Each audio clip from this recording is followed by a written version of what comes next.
So this is part 3 of our 3-part series, whilst Neil is in the dark at the moment about Marina and about his power. Let's move on to race number 9, which is the Grade 2 Post Merchants over 1,200 meters. So Robert joins me back for part 3. Thanks very much, Robert, for the first 2 parts. We gained a lot of insight into your thoughts and why you like horses. Now, let's go on to this race.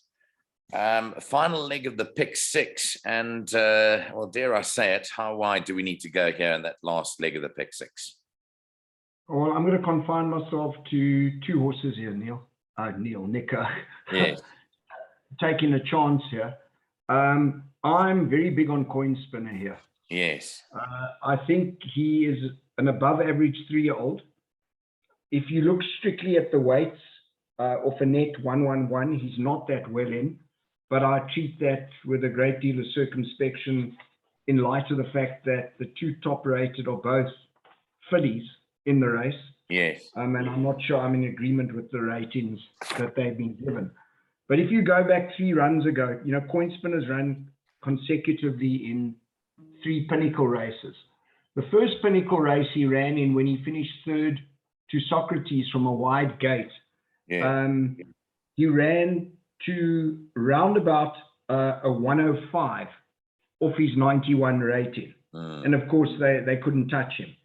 He then came out and at his next start, and he beat Tempting Fate. And obviously, they could only give him the 6-pound max, which he got. But he, in fact, ran to a 103. Yeah.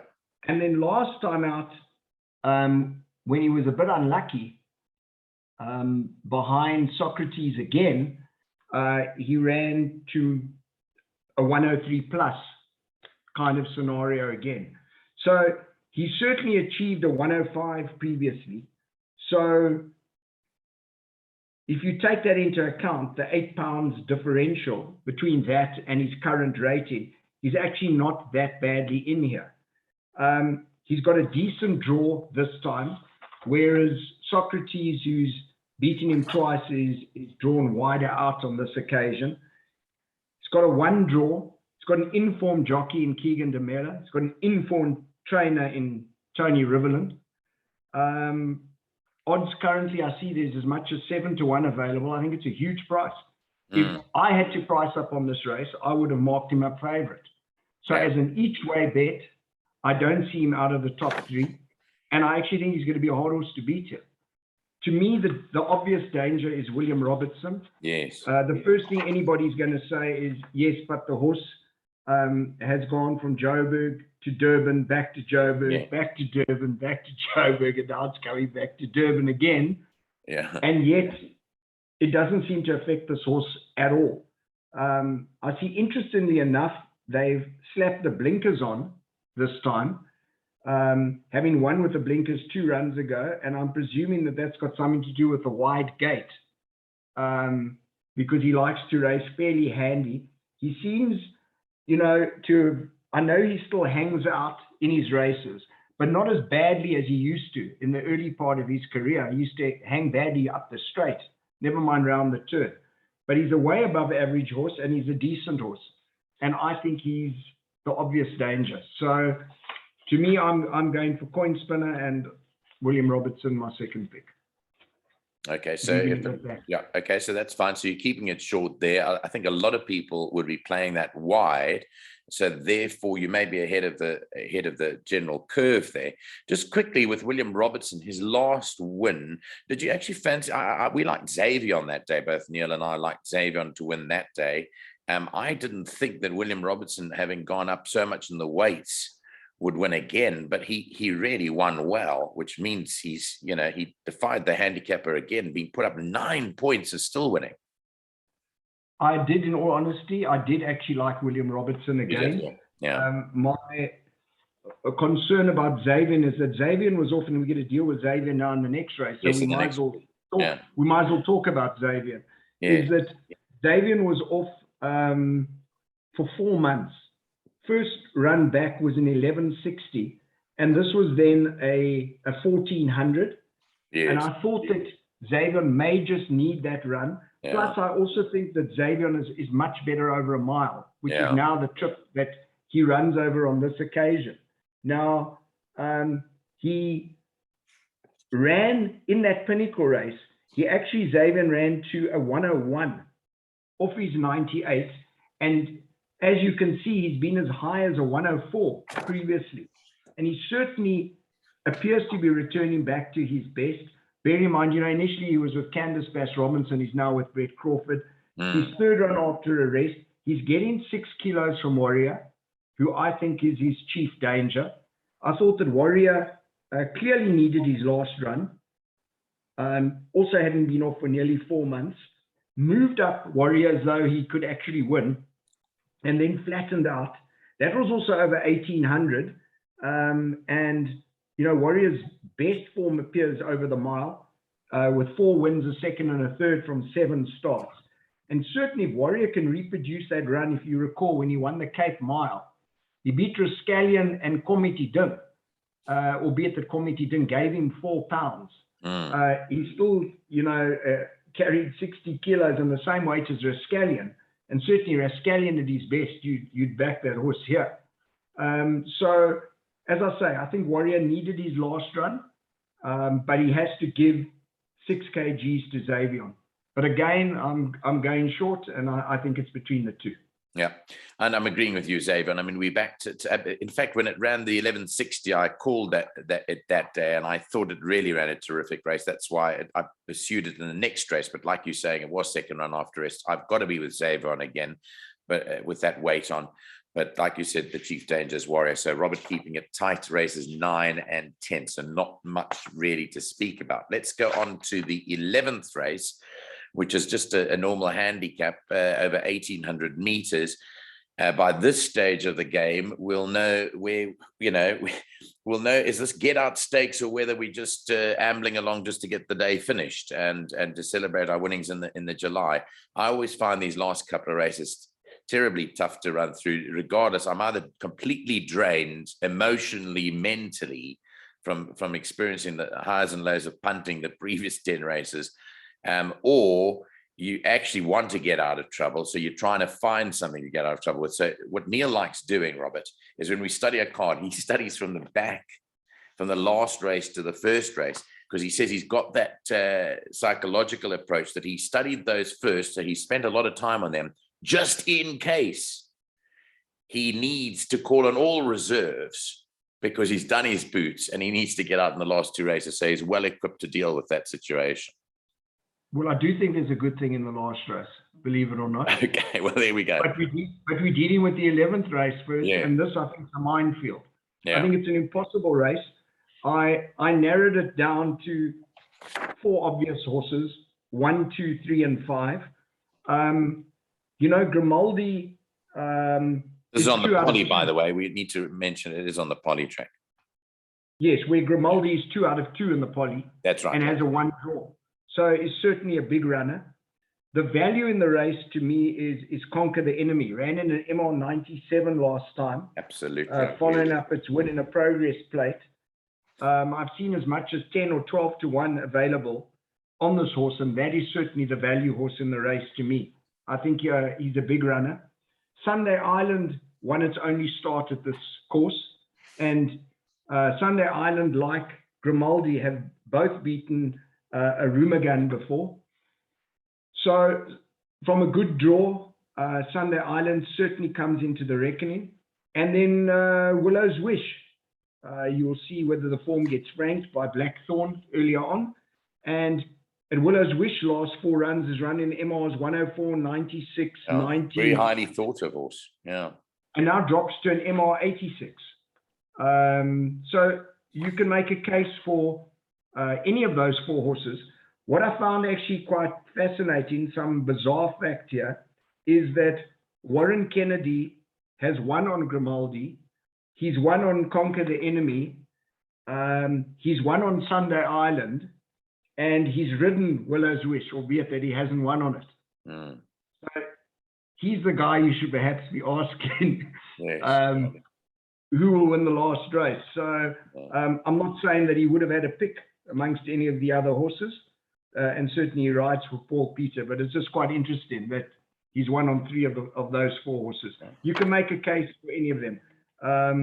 I would think that Grimaldi's the horse to beat, but the value lies with Conquer the Enemy. But as I said, don't discount Sunday Island or Willow's Wish. But this race could even throw up an upset. It's not impossible. So potential minefield there, but go with Grimaldi maybe, or Conquer the Enemy there, numbers 1 and 2. The 12th and last race, again, Polytrack 1600 meters, will wrap up the day of racing out at Hollywood Bets Greyville. You've got a good thing for us over here. Is there a chance still to get on, or has the price been snaffled? Unfortunately, it's not 14 to 1 like Warm Welcome was, but I still think it's a reasonable price. The best price I saw at any stage was 11 to 2. Right. Currently, you can still get 4 to 1, 9 to 2 available. Initially, when I looked at this race, I thought it was really open. You know, your normal fillies and mares 74 last race, impossible race, head for the pub. Yeah. But if you go look at, and you must go and watch those 2 races, the last 2 runs of My Cherie Amour, you won't believe it.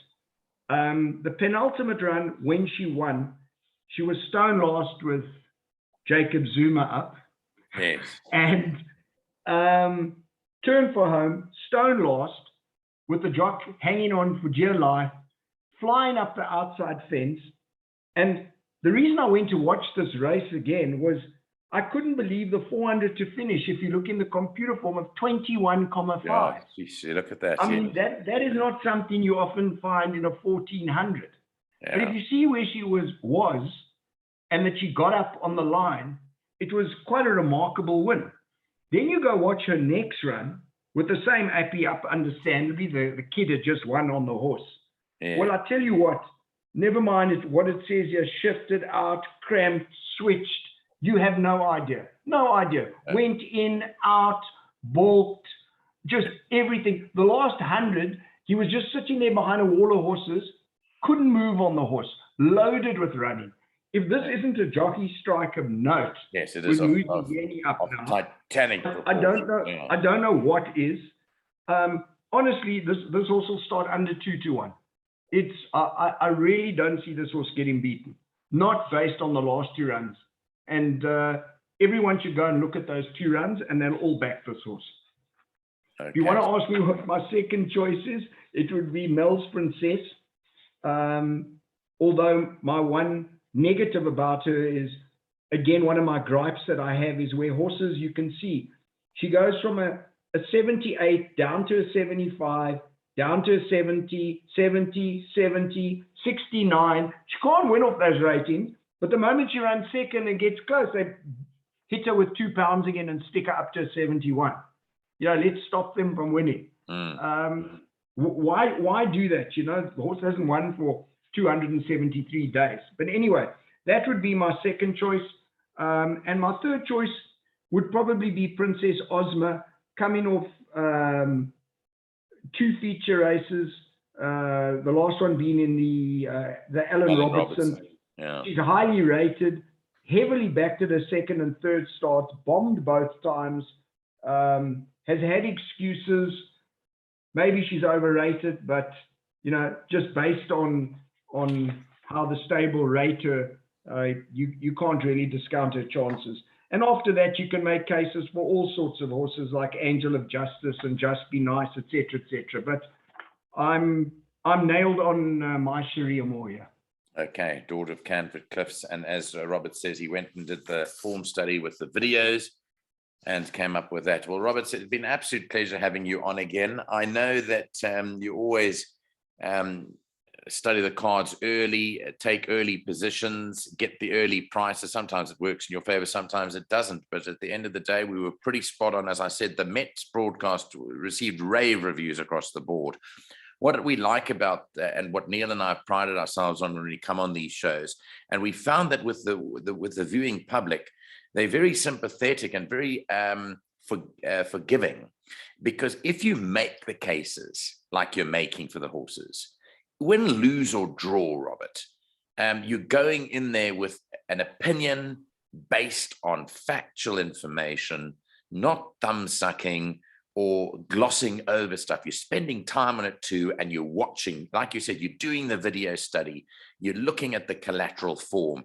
It's not just having a squiz through the card and picking horses. So we found that our viewing public and our followers are extremely forgiving. You get it wrong, but you went into the battle fully equipped, knowing exactly what it is that you were tipping and the reason why, and you're comfortable, win, lose or draw.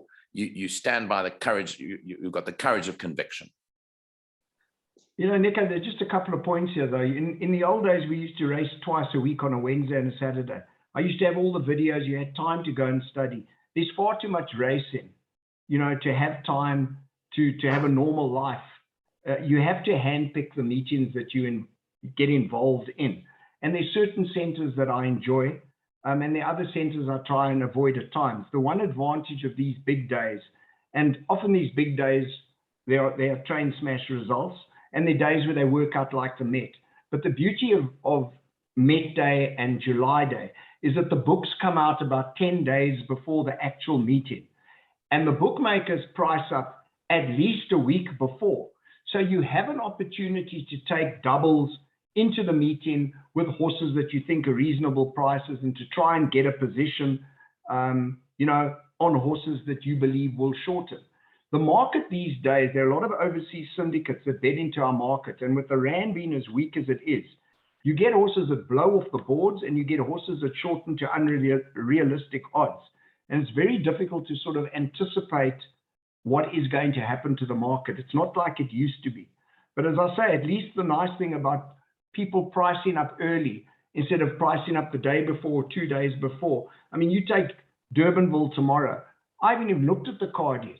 There's just, as I say, there's just too much racing at the moment, and it's nice to be able to focus on some of these, you know, big meetings. And when you ask me to do these things, which I'm always happy to do, at least I've got time to go and do some homework and hopefully impart some pearls of wisdom, although that remains to be seen. Yeah, well, you know, you come on these shows and you're there to be shot at, but no, that's the nature. Well, look, you know, there's obviously those people that are looking for us to fail, but we haven't done so in over 2 years. We've only grown, and we, you know, you're an integral part of our team when it comes to the big race days, and we just hope that we can build it from strength to strength from here on in. But Robert, again, thanks for your time. I know it's been a long broadcast this evening, but we've enjoyed doing it, and I'm sure you have too. And we hope for the best results for Saturday, and look forward to chatting to you on the show again on Through the Ringer. Thanks, Nico. It's a pleasure. Thanks very much.